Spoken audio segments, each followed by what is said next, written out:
Hello and welcome back. This is Candace from Candoodle, and today I'm going to be making this super cute pull tab slider card with some of the new Pawsome Stamps release. So let's get started. So I'm starting out with the So Many Candles stamp set, which is super cute and birthday themed. And this stamp set is free with any purchase of $75 or more from the Pawsome Stamps shop up until June 7th. So make sure to check that out while supplies last. So I'm going to take the cake from this stamp set and I'm going to stamp it onto some 110-pound white cardstock. And then I decided I wanted to use that along with some of my Picture Pals, which is another really adorable stamp set. And I decided I wanted to use the llama, so I stamped that down as well after I stamped my cake down.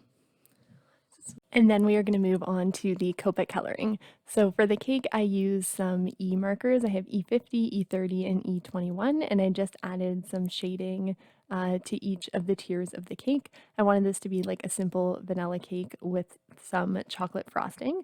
So you'll see in a second, I am going to use some of my darker E colors to color the tops of the cake to make it look like chocolate.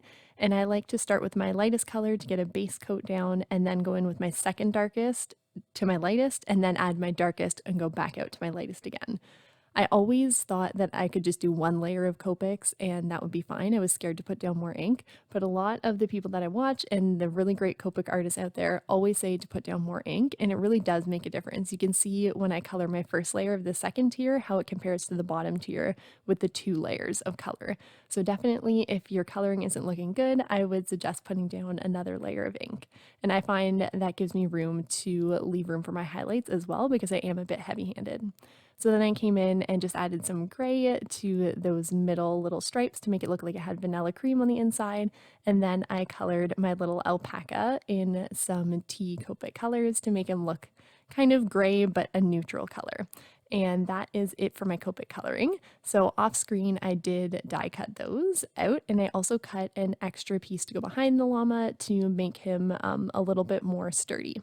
So now I have a piece of white cardstock and it is 3 3/4 by 5 inches, and I cut a pull tab notch at the top, and then I'm going to ink blend that. I used Salvaged Patina and Peacock feathers around the outside to give it a bit of a halo glow, and as you can see I did a lot of work on that to get the blend that I wanted. And then I'm just coming in with some water in my distress sprayer to add some splotches, and then I'm also coming in with some silver paint and just a paintbrush and flicking that on to give some extra glitz and glitter details in the background. And as you can see, my splat box is quite messy. So then I took one of these dies, this is from Lawn Fawn Slide On Over, and I just cut a little channel behind the cake because this is what our llama is going to slide through. So I added my piece to the back of him to make him a bit more sturdy, and then I'm just planning out where he's going to slide to. I took 2 pieces of rectangle cardstock and glued them together to form my pull tab, and then I'm going to attach a foam square and make sure that everything is lined up well and he's in the right spot. And then I'm going to pull that off gently, that way I can add some really solid liquid adhesive to make sure that he stays put. So then once I had him in the right spot, I took the cake and I just traced where that was going to be because I wanted to put some foam tape down beside him to make sure that he was going to stay nice in the channel and my cake was popped up on top so the little llama had some room to hide down below. And there we have our pull tab slider. Off camera, I did take some plain white cardstock and just make a little sleeve, and that's going to hold the pull tab on the back and make it slide up and down without kind of deviating side to side. And then I just finished it off at the top there with the little arrow, which I also blended in Peacock Feathers ink. So now I'm going to add some fun foam at the back here to give it some extra lift. As you can see, I did that off camera, and that's going to make it easier for the recipient to pull that little pull tab. Once that was done, I decided I needed a sentiment and I really wanted it to be white heat embossed, so I took a bit of a chance and I used the happy birthday.